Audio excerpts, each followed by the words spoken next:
الحمد لله رب العالمين والصلاة والسلام على أشرف الأنبياء والمرسلين نبينا محمد وعلى آله وأصحابه أجمعين وبعد۔ محترم حاضرین کرام اور ناظرین اعظام، ہم لوگ مسلسل کچھ درسوں سے نکاح کے احکام و مسائل کو سن رہے ہیں کہ ہماری شریعت نے نکاح کرنے کا جو طریقہ بتلایا ہے وہ کیا طریقہ ہے، اور کیا ہم لوگ اپنے نکاح اور اپنی شادی میں اس طریقے کو اختیار کرتے ہیں یا نہیں کرتے ہیں۔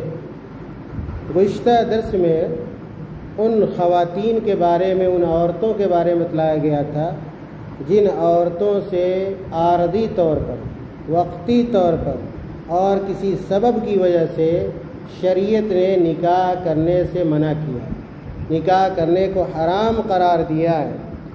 آج کا جو ہمارا سبق ہے بہت چھوٹا سا سبق ہے۔ پہلا جو نقطہ ہے آج کے سبق کا، کہتے ہیں کہ وَالرَّضَاءُ الَّذِي يُحَرِّمُ۔ ہم نے یہ جان لیا ہے کہ جس طرح نسب سے آدمی کا رشتہ جڑتا ہے، نسب سے، جیسے باپ ہے، بیٹا ہے، بیٹی ہے، ماں ہے، باپ ہے، یہ سب جو رشتہ ہمارا ہے وہ سب نسب سے۔ تو جس طرح نسب سے رشتہ ایک آدمی کا دوسرے سے جڑتا ہے، اسی طرح دودھ سے بھی آدمی کا رشتہ ایک دوسرے سے جڑتا ہے۔ جس طرح ایک آدمی، ایک مرد اپنی بیٹی سے شادی نہیں کر سکتا، اپنی بہن سے شادی نہیں کر سکتا، اپنی خالہ سے شادی نہیں کر سکتا، اپنی پھوپھی سے شادی نہیں کر سکتا، اسی طرح ایک آدمی اس لڑکی سے بھی شادی نہیں کر سکتا جو لڑکی اس کی دودھ شریک بیٹی، جس کو ہم لوگ کہتے ہیں رضائی بیٹی، دودھ شریک بیٹی ہے، اس سے بھی شادی نہیں کر سکتا۔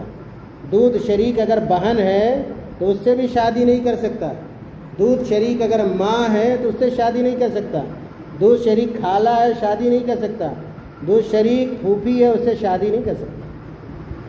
لیکن یہ کہ رضائی یا رضاعت کا حکم ثابت ہونے کے لیے، غور سے سنیے گا، رضاعت کا حکم ثابت ہونے کے لیے اور دودھ کا رشتہ ثابت ہونے کے لیے چند شرطیں، اگر وہ شرطیں پائی جائیں گی تو رضاعت کا حکم ثابت ہوگا، ورنہ ثابت نہیں ہوگا۔ جیسے ان شرطوں میں سے پہلی شرط یہ ہے، شیخ رحمۃ اللہ علیہ نے کہا کہ ما کان قبل الفطام، کہ اگر کسی بچے نے کسی عورت کا دودھ چھوڑنے کی مدت جو ہے یا دودھ پینے کی جو مدت ہے، اس مدت میں اگر دودھ پیا ہو تب جا کے رضاعت کا حکم ثابت ہوگا، دودھ کا رشتہ قائم ہوگا، ورنہ نہیں قائم ہوگا۔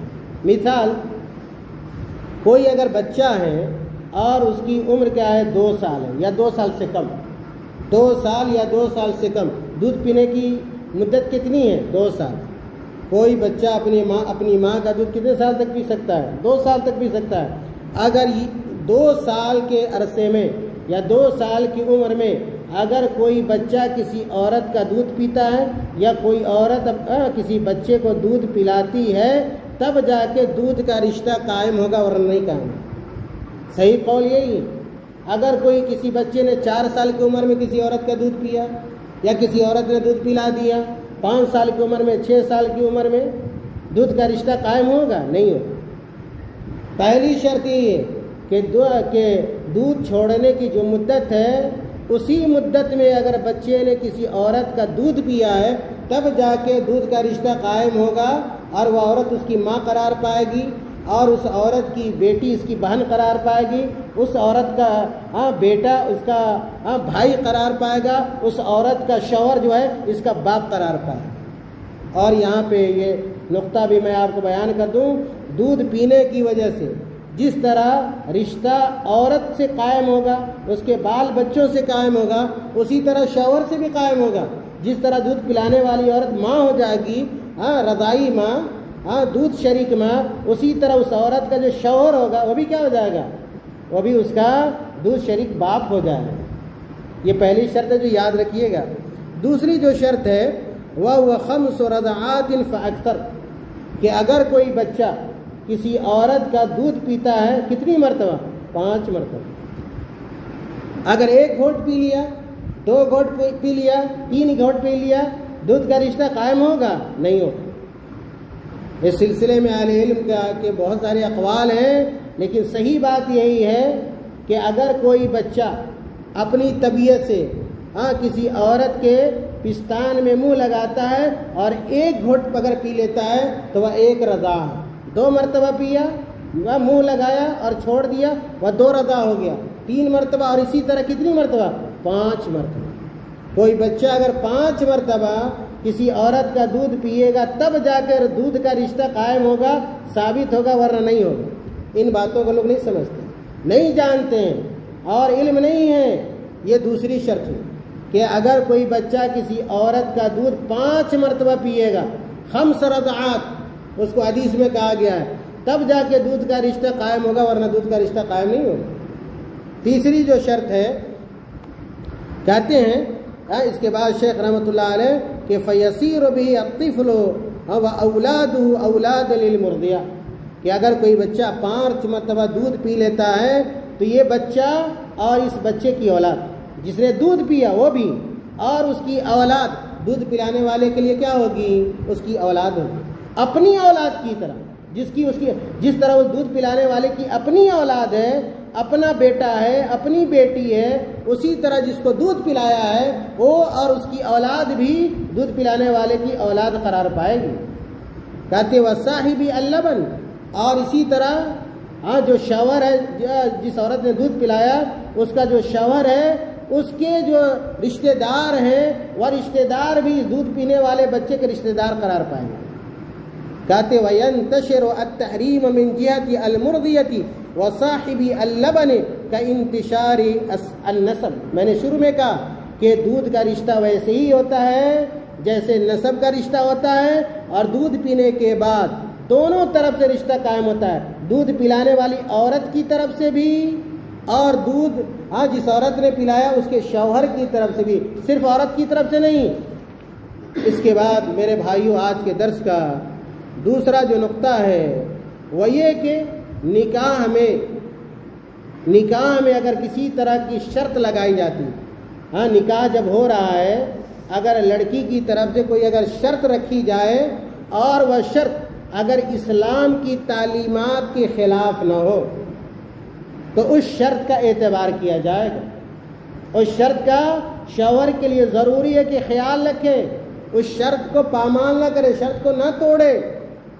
اور نکاح میں جو شرط ہے، یا میاں بیوی کی طرف سے، شرط دونوں کی طرف سے ہو سکتا ہے، بیوی کی طرف سے بھی شرط ہو سکتی ہے اور شوہر کی طرف سے بھی شرط رکھی جا سکتی ہے، لیکن یاد رکھیے کہ شرط کو اسی وقت پورا کیا جائے گا جب وہ شرط قرآن اور حدیث کے حکم کے خلاف نہ ہو۔ اور شرط کی 2 قسمیں، پہلی قسم ان شرطوں کی ہے جو شرط کیا ہے؟ صحیح ہو سکتا ہے، کچھ ایسی بھی شرط جو غلط ہو، کچھ ایسی شرطیں ہیں جو صحیح ہو سکتی ہیں۔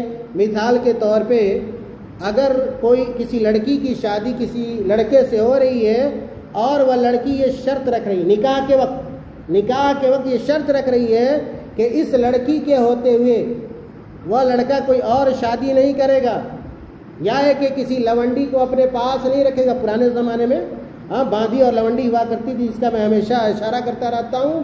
اگر وہ لڑکی اس شرط پہ تیار ہو نکاح کے لیے کہ میرے رہتے ہوئے آپ دوسری شادی نہیں کیجئے گا، یا ہے کہ کسی لونڈی سے کوئی رشتہ قائم نہیں کیجئے گا، تو شوہر کے لیے یعنی لڑکے کے لیے ضروری ہو جاتا ہے کہ اس شرط کو پورا کرے۔ اگر وہ شرط مان لے تو، اگر شرط منظور نہیں تو پھر نکاح نہ کرے، لیکن اگر شرط مان لیا لڑکے نے کہ ہم ایسا کریں گے، تمہارے رہتے ہوئے دوسری شادی نہیں کریں گے، تو اس شرط کو پورا کرنا لڑکے کی ذمہ داری۔ اسی طرح یہ صحیح شرط ہے۔ اسی طرح صحیح شرط کی دوسری مثال کہ اگر لڑکی نے یہ شرط رکھا نکاح کرنے کے لیے لڑکے سے کہ اس لڑکی کو وہ لڑکا جو اس سے شادی کر رہا ہے اس کے گھر سے باہر نہیں لے جائے گا، یا ہے کہ ملک سے باہر نہیں لے جائے گا۔ جیسے کوئی لڑکا شادی کرے اور لڑکی یہ کہے کہ ہم بھارت ہی میں رہیں گے، ہم نیپال میں نہیں جائیں گے۔ اگر آپ نیپال میں جائیے گا اور ہم کو کہیے گا کہ نیپال میں ہمارے ساتھ چلو، دلی ہمارے ساتھ چلو، ممبئی چل کے ہمارے ساتھ رہو، تو ہم نہیں جائیں گے۔ اگر اس طرح کی کوئی شرط لڑکی رکھتی ہے نکاح کے وقت اور لڑکا اس شرط کو مان لیتا ہے تو پھر اس لڑکے کے لیے جائز نہیں ہے کہ شرط کو توڑے اور اس کو نیپال لے جائے، یا یہ کہ اس کو دلی لے جائے، یا یہ کہ ممبئی لے جائے۔ اسی طرح صحیح شرط کی تیسری مثال یہ کہ اگر لڑکی یہ شرط رکھے نکاح کے وقت، ماننا نہ مانا لڑکے کے ہاتھ میں، لیکن اگر وہ لڑکی رکھتی ہے کہ ہم آپ سے اسی وقت شادی کریں گے جب آپ ہم کو اتنی مہر دیجیے گا، مثال کے طور پہ 50,000 روپیہ، 60,000 روپیہ، 1,00,000 روپیہ، اور یہ مہر لڑکی کا حق ہوتا ہے۔ یہ مہر جو ہے نا خالص لڑکی کا حق ہے، لڑکے کے باپ کا اس سے کوئی لینا دینا نہیں ہوتا ہے، لڑکی کا حق ہے، اور جو مہر ملنا چاہیے وہ لڑکی کو ملنا چاہیے، اور لڑکی جتنا چاہے، یاد رکھیے لڑکی جتنا چاہے وہ مہر رکھ سکتی ہے، لیکن مہر کو آسان ہونا چاہیے۔ اللہ کے نبی صلی اللہ علیہ وسلم نے کہا کہ مہر کو آسان رکھنا ہونا چاہیے تاکہ ہر آدمی شادی کر سکے، نکاح کر سکے۔ لیکن اگر کنڈیشن لگاتی ہے لڑکی کی، نہیں مجھے 50,000 روپیہ چاہیے، 1,00,000 روپیہ چاہیے، 2,00,000 روپیہ چاہیے، اگر لڑکا مان لیتا ہے تو پھر اس کے لیے ضروری ہے کہ وہ اتنی مہر دے۔ یا اسی طرح لڑکی یہ شرط رکھتی ہے کہ ہمیں نفقے کے طور پہ، خرچے کے طور پر ہر مہینے اتنا پیسہ ملنا چاہیے، اور اگر لڑکا مان لے تو ضروری ہے لڑکے کو کہ ہر مہینے اتنا خرچ وہ لڑکی کو دے۔ اسی لیے اللہ کے نبی صلی اللہ علیہ وسلم نے ایک حدیث کے اندر بیان فرمایا، ان احق الشروط ان توفوا به ما استحللتم به الفروج۔ یہ صحیح بخاری اور صحیح مسلم کی روایت ہے۔ اللہ کے نبی صلی اللہ علیہ وسلم نے کہا ان احق الشروط ان توفوا به، یعنی سب سے زیادہ پورا کیا جانے والا شرط، سب سے زیادہ جس شرط کو ہمیں اور آپ کو پورا کرنا چاہیے وہ کون سی شرطیں ہیں؟ وہ شرطیں ہیں جن کا تعلق شرمگاہ سے، جن کا تعلق شرمگاہ سے ہو۔ شرمگاہ سے مراد یہاں پہ کیا ہے؟ نکاح ہے۔ اگر نکاح کے وقت اگر دونوں طرف میں سے کسی طرف سے کوئی شرط ہے تو اس شرط کو آدمی کو پورا کرنا چاہیے۔ یہ تو صحیح شرط کی چند مثالیں میں نے دی ہیں، کچھ ایسی بھی شرطیں ہو سکتی ہیں جو کہ غلط ہیں، جو کہ غلط ہے۔ اگر اس طرح کی کوئی شرط رکھی جائے تو اس شرط کو پورا نہیں کیا جائے گا، اس شرط کا اعتبار نہیں کیا جائے گا، اور ایسی شرطوں کو فاسد شرط کہتے ہیں۔ اور جیسے کنکاح المتعۃ والتحلیل والشغار، جیسے کوئی کیا ہے لڑکا شادی کرے، اور وہ کون سی شادی کرے؟ یعنی کہ متعہ کی شادی۔ متعہ کی شادی یعنی وقتی طور پہ کسی لڑکی سے شادی کرے نکاح کی نیت سے، یعنی 1 مہینے کے لیے شادی کر لے اور اس کی نیت یہ ہو کہ 1 مہینہ ختم ہوگا تو ہم طلاق دے دیں گے، ہم چھوڑ دیں گے، تو اس طرح کی شادی درست نہیں۔ نکاح کی طلاق کی نیت سے شادی کرنا، اور ایسا بہت ہوتا ہے۔ کوئی آدمی گیا دلی گیا اور 2 مہینہ رہنا ہے، 6 مہینہ رہنا ہے، اور نکاح کر لیا، اور شادی کرتے وقت اس کی نیت یہ ہوتی کہ ہم 6 مہینے کے بعد اس کو طلاق دے دیں گے، 2 مہینے کے بعد طلاق دے دیں گے، تو یاد رکھیے کہ ایسی شادی درست نہیں ہے۔ تو اس کو نکاح متعہ کہتے ہیں۔ اور نکاح متعہ شیعوں میں بہت عام ہے، شیعوں کا نام ہم لوگ سنتے ہیں نا، شیعہ جو محرم مناتے ہیں اور سینے کو چاک کرتے ہیں اور جھوٹ بولنا جن کا فیشن ہے، تو ان کی یہاں نکاح متعہ یہ حلال ہے۔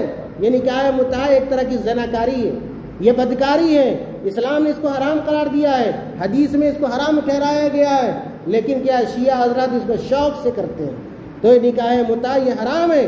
اسی طرح نکاح حلالہ، حلالہ کا نام سنا ہوگا، یہ حلالہ کا نکاح، کہ اگر کسی عورت کو 3 طلاق دے دی گئی اور اس عورت کو پھر پہلے والے شوہر کے لیے حلال کرنے کے لیے، پہلے والے شوہر کے لیے حلال کرنے کے لیے نکاح کرایا جاتا ہے، یاد رکھیے اس کو نکاح حلالہ کہتے ہیں، اور یہ حرام ہے، یہ جائز نہیں ہے حلالہ۔ اور آج کا حلالہ کے اڈے کھلے ہوتے ہیں، اور کیا ہے درگاہوں پہ، مزاروں پہ اور دوسری جگہوں پہ اس طرح کی حرام کاریاں ہوتی ہیں، اس سے بچنا چاہیے۔ اللہ تعالیٰ کا شکر ادا کرنا چاہیے کہ اللہ تعالیٰ نے ہم تمام لوگوں کو اس سے محفوظ رکھا ہے۔ ہم لوگ کی عورتوں کو اللہ تعالیٰ نے اس طرح کے گناہ سے محفوظ رکھا ہے، ورنہ آپ چلے جائیں بہت سارے مسلک والوں کے یہاں یہ نکاح حلالہ ہوتا ہے اور یہ زناکاری ہوتی ہے، بدکاری ہوتی ہے۔ تو نکاح میں اگر اس طرح کی شرط رکھی جائے، چاہے نکاح متعہ کی یا کہ حلالہ کی، یاد رکھیے کہ اس شرط کو پورا نہیں کیا جائے گا اور اس شرط کا کوئی اعتبار نہیں ہوگا۔ اسی طرح کیا ہے ایک جو نکاح ہے وہ نکاح شغار ہے۔ کیا ہے؟ نکاح شغار۔ نکاح شغار کس کو کہتے ہیں؟ نکاح شغار اس نکاح کو کہتے ہیں کہ دو آدمی اپنے زیر ولایت جو لڑکی ہے، دو آدمی ایسے ہو جن کے زیر ولایت جو لڑکی ہے ایک دوسرے سے شادی کرا دے، ایک دوسرے سے کیا ہے شادی کرا دے۔ مان لیجیے مثال کے طور پہ یوں سمجھیے کہ میں ہوں اور امام صاحب ہیں، میرے پاس بھی کیا ہے بہن ہے، ان کے پاس بھی بہن ہے، تو ہم لوگوں نے یہ طے کر لیا کہ ہم اپنی بہن کی شادی آپ سے کرا دیں گے اور آپ اپنی بہن کی شادی ہم سے کرا دیں گے، اور جو ہم ایک دوسرے سے شادی کرائیں گے اپنے بہن کی اس میں مہر نہیں ہوگا، اس میں مہر نہیں ہوگا۔ بدلہ کیا ہوگا کہ ہم شادی کرا رہے ہیں تو آپ بھی کیا ہے اپنی بہن کی ہم سے شادی کرا دیں، اور بیچ میں مہر نہیں ہوگا، تو اسی کو کیا کہتے ہیں شریعت میں نکاح شغار کہتے ہیں، اور یہ حرام ہے، یہ جائز نہیں ہے۔ اور آج اس طرح کی شادیاں سماج اور معاشرے میں بہت زیادہ ہوتی ہیں، تو اگر اس طرح کی کوئی شرط اگر نکاح میں رکھی جا رہی ہے تو ایسی شرطوں کو پورا نہیں کیا جائے گا، ایسی شرطیں فاسد شرطیں ہیں، اور ان تمام ایسے نکاحوں کو اسلام میں حرام قرار دیا گیا ہے۔ اللہ کے نبی صلی اللہ علیہ وسلم نے کہا لعن المحلل والمحلل له، کہ اللہ تعالیٰ کی لعنت ہو حلالہ کرنے والے پر اور حلالہ کرانے والے پر۔ دیکھیں کتنی بڑی بات ہے، لعنت کس آدمی پہ جو حلالہ کرتا ہے۔ آج کتنے کیا مولوی لوگ ہیں، بابا لوگ ہیں، اور وہ کیا حلالہ کرتے رہتے ہیں۔ تو اللہ کے نبی نے کہا لعنت ہو ایسے لوگوں پر جو حلالہ کرتے ہیں یا ایک حلالہ کرواتے ہیں۔ اسی طرح اللہ کے نبی صلی اللہ علیہ وسلم نے کہا کہ نہا ان نکاح الشغار، اللہ کے نبی صلی اللہ علیہ وسلم سے متعلق کہ اللہ کے نبی صلی اللہ علیہ وسلم نکاح شغار سے منع کیا، نکاح شغار سے منع کیا ہے، یہ بخاری کی روایت ہے۔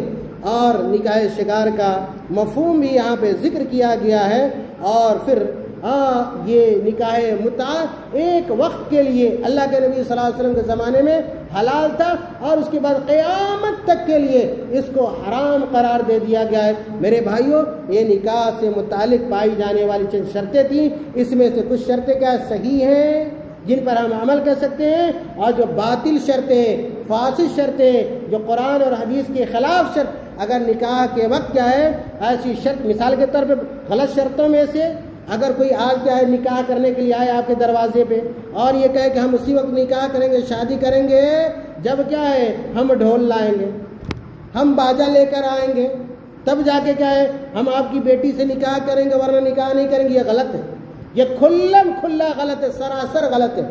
ایسی شرطوں کو کبھی ماننا نہیں چاہیے۔ یا ہے کہ کوئی اور کیا ہے کہے کہ ہم ناچ لائیں گے، ہم آرکیسٹرا لائیں گے، تب کیا ہے ہمارے بیٹے سے آپ کی بیٹی کی شادی ہوگی ورنہ نہیں ہوگی۔ یاد رکھیے ایسی شرطوں کو مانا نہیں جائے گا، ایسی شرطوں کا کوئی اعتبار نہیں ہوگا، اور کھل کر ایسی شرطوں کی مخالفت کرنی چاہیے اور اللہ پر بھروسہ کرنا چاہیے، اور ایسی جگہوں پہ اپنی بچیوں اور اپنی بیٹیوں اور اپنی بہنوں اور اپنے رشتہ دار لڑکیوں کی شادی نہیں کرنی چاہیے، اس لیے کہ ایسی شادی بابرکت نہیں ہوتی ہے، بے برکت ہو جاتی ہے، جس میں اللہ کو ناراض کیا جائے، قرآن کے خلاف کیا جائے، حدیث کے خلاف کیا جائے۔ لیکن افسوس کی بات یہ ہے کہ آج اس طرح کا گناہ کا کام دھڑلے سے لوگ کرتے ہیں اور ان باتوں پر عمل نہیں کرتے، جس کا خمیازہ بھی بھگتنا پڑتا ہے اور نقصانات بھی کیا دیکھنے میں آتے ہیں۔ اللہ تعالی ہم تمام لوگوں کو نیک عمل کی توفیق عطا فرمائے، اللہ تعالی ہم تمام لوگ کے احوال کی اصلاح فرما دے، اللہ تعالی ہمیں اپنے بال بچوں کی شادی بیاہ قرآن اور حدیث کی روشنی میں کرنے کی توفیق عطا فرما دے، اللہ تعالی ہمارے لیے آسان بنا دے کہ ہم اپنے بال بچوں کی شادی آسان طریقے سے اور سنت کے مطابق ہم کر سکیں۔ اللہ تعالی ہمارے بال بچوں کو ہمارے لیے مشکل نہ بنائے، بیٹیوں کی شادی کو خاص طور سے اللہ تعالیٰ ہمارے لیے مشکل نہ بنائے بلکہ آسانی کا معاملہ فرمائے، بہتر رشتے ہمیں مل سکیں اور نیک اور صالح لڑکے ہمیں مل سکیں تاکہ ہم اپنی بیٹیوں اور بہنوں کی شادی اچھے گھرانوں میں کر سکیں۔ آمین۔ وآخر دعوانا الحمدللہ رب العالمین۔ السلام علیکم ورحمۃ اللہ وبرکاتہ۔